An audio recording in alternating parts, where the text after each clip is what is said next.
it's so unjust what happened to him in particular, I think, because of his work at Bletchley Park, because of what he did to end the march of fascism and protect a democracy and a country and an island that then turned on him for his sexuality and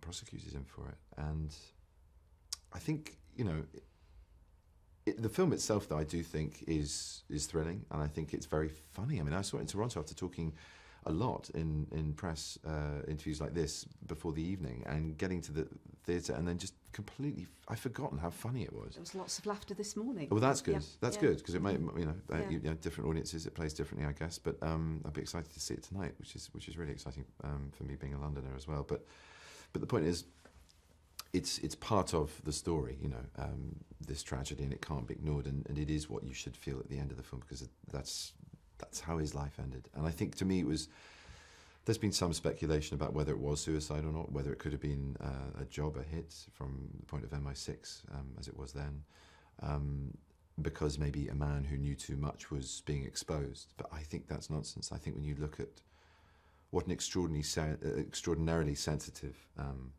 almost touch paper-like quality this man had all through his life, all of his work, all his most brilliant thinking and understanding came through an understanding and a feeling and an experience, rather than just isolated theory. It was lived.